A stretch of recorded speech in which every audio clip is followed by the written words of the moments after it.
Hello. Canada में express entry 2025 के लिए बहुत बड़े चेंजेस अनाउंस कर दिए गए हैं। 4 मेजर चेंजेस हैं mainly. First of all education के लिए गुड न्यूज़ है, काफ़ी कैटेगरी इंट्रोड्यूस करी है, काफ़ी जॉब्स इंट्रोड्यूस करे हैं एजुकेशन में जो वर्क करते हैं एजुकेशन सेक्टर में। सेकंड जो है ट्रांसपोर्ट सेक्टर को रिमूव कर दिया गया, ठीक है, जो बैड न्यूज़ है। और थर्ड जो है जो हेल्थ सेक्टर है और जो सोशल सर्विस है उसमें और जॉब्स ऐड किए, एक्सपैंड किया है, तो that is a good news again. And for stem which is for science, technology, engineering and mathematics, basically it's a bad news again because बहुत सारी जॉब्स उससे भी रिमूव कर दी गई है। बात करते हैं डिटेल में, वीडियो पूरी देखना, काफ़ी इंफॉर्मेटिव होगी।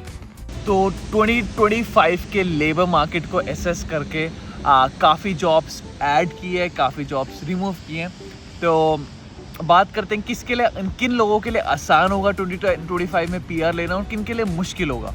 बात करते हैं फोन में इनके कैटेगरी जिनके लिए आसान होने वाला है। फर्स्ट ऑफ ऑल फ्रेंच वालों के लिए काफ़ी फोकस करा जाएगा, जिनकी भी फ्रेंच अच्छी है तो उनके लिए स्पेसिफिक ज़्यादा ड्रॉस होंगे। Obviously education is one of the other sectors and then health has been always in demand, so health is again one of those sectors where ज़्यादा कैटेगरी ड्रॉस आएंगी तो more chances of getting a PR। तो बात करते हैं, तो इन category based job ये ड्रॉस का फ़ायदा क्या होता है, मतलब किसी जॉब को जो रिमूव किया है, ऐड किया, उनका फ़ायदा क्या है। अब ऑब्वियसली एक जनरल कैटेगरी होता है, अगर आप जहाँ पे भी काम करते हो, अगर एक मैं इंश्योरेंस में काम करता हूँ तो फिर अगर मेरी वहाँ पे अगर पोजीशन है तो दैट इज़ और ऐसे काफ़ी जगह जो भी काम करते हैं जनरल ड्रॉस तो आता ही रहता है कि आप नो मैटर कहाँ काम करते हो, अगर आपकी एक पोजीशन है वहाँ उस जॉब पे तो अगर 1 साल एक्सपीरियंस हो जाता है तो फिर आप जनरल कैटेगरी में आपका मतलब इन्विटेशन आ सकता है पीआर का। लेकिन ये कैटेगरी बेस में क्या होता है, जो जनरल कैटेगरी से काफ़ी कम पॉइंट्स होते हैं इसके, तो आपके ज़्यादा चांस हो जाते हैं पीआर के लिए, ठीक है। अगर जैसे आप एजुकेशन को ऐड किया, जो भी पहले एजुकेशन में काम करता था उनको ज़्यादा पॉइंट्स चाहिए थे ये पर्टिकुलरली अगर जनरल कैटेगरी में आता था क्योंकि, लेकिन अब सिंस एजुकेशन को इंट्रोड्यूस कर दिया गया उन लोगों के लिए काफ़ी आसान होने वाला है।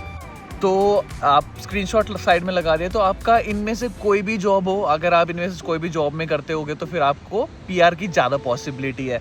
इंटरेस्टिंग बात ये है इसमें टीयर 1, 2 किसी भी जॉब में अगर आप किसी भी टीयर में आपका नंबर आ जाता है तो आपको पीआर मिल जाता है। टीयर मतलब ये होता है बेसिकली पोजीशन होता है, कुछ मैनेजरियल पोजीशंस होती है, कुछ नॉर्मल पोजीशन होती है, इनमें से किसी भी उसमें आपका नंबर आता है तो ये लिस्ट कर दी है इसी में, जो भी जॉब्स में अगर आप काम करते हो तो आपका पीआर की पॉसिबिलिटी बहुत हाई हो जाती है। अब दूसरे पॉइंट की बात करते हैं, ट्रांसपोर्ट सेक्टर को रिमूव कर दिया गया है। तो हर साल एनालिसिस होता है कि अपना जॉब मार्केट कैसा है। Canada is a big country obviously, तो सप्लाई चेन का काफ़ी ज़रूरत होती है। और यहाँ पे जैसे ट्रक ड्राइवर्स हो गए जो ट्रांसपोर्ट सेक्टर में काम करते हैं, यहाँ पे गाड़ी चलाना बता दूँ बहुत मुश्किल है, इसलिए truck driving is really highly paid job, ठीक है। तो क्योंकि स्नो गिरी रहती है और फिर इतने बड़े बड़े हाईवेज में स्लिप होने का बहुत खतरा होता है, तो पहले बहुत डिमांड थी। क्लियरली शायद इनफ ट्रक ड्राइवर्स हैं या ट्रांसपोर्ट सेक्टर्स में इतने लोग हैं अभी इस मोमेंट पे, तो इसलिए ये ट्रांसपोर्ट सेक्टर बेसिकली रिमूव कर दिया गया है। तो ये ट्रांसपोर्ट सेक्टर में जो भी उनको जनरल कैटेगरी में ड्रॉ होगा, अगर आपको पीआर चाहिए तो ये स्पेशल कैटेगरी बेस्ड नहीं होगा।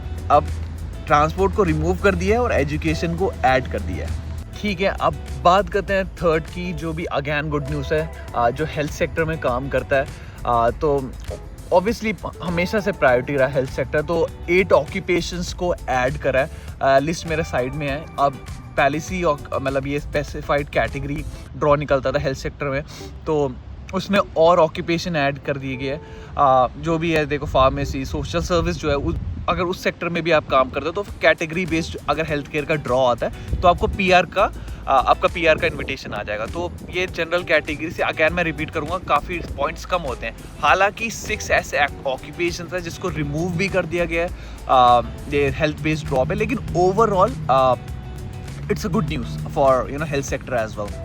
फोर्थ पॉइंट ये स्टेम कैटेगरी जो होती है उसमें से 19 ऑक्यूपेशन रिमूव कर दी गई है।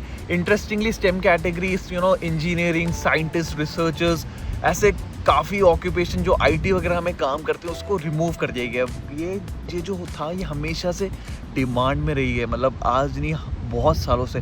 तो काफ़ी इंटरेस्टिंग बात है कि यार उनको अब वही जो साइंस टेक्नोलॉजी बैकग्राउंड वाले उनको जनरल कैटेगरी में डाल दिया गया है, मतलब ऑब्वियसली ऑटोमेटिकली उसको उनके पास और कोई वे नहीं रहा। स्टेम की वैसे भी जितनी ड्रॉ नहीं निकलती थी, लेकिन जब भी आता था it was easier to get the PR since the points were since the points were really low.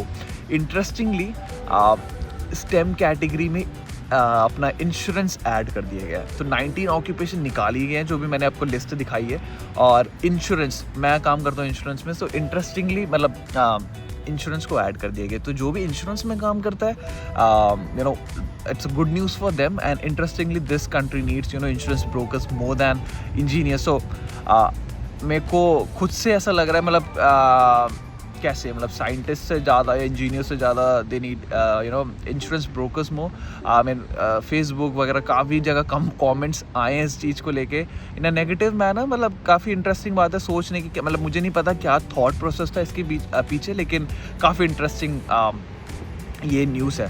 ठीक है, तो यही है 2025 के जो चेंजेस आए हैं।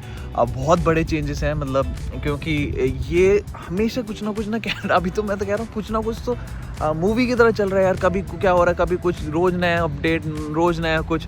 कनाडा US में कुछ वॉर चल रहा है, ट्रेड वॉर चल रहा है, कभी कोई प्रॉब्लम, कभी PR, अभी इस साल इलेक्शन भी आने वाले हैं, तो काफ़ी चीज़ें चल रही हैं, इंटरेस्टिंग है। तो यार होपफुली सबको मतलब अच्छा रहे सबके साथ, और PR मिले, और होपफुली तुम ये न्यूज़ से लेके जो भी अपना सेक्टर चेंज करना चाहते हो जल्दी करो और PR निकालो। ठीक है, तो वीडियो अच्छी लगी तो प्लीज़ लाइक शेयर और सब्सक्राइब कर देना। बाय, मिलते हैं।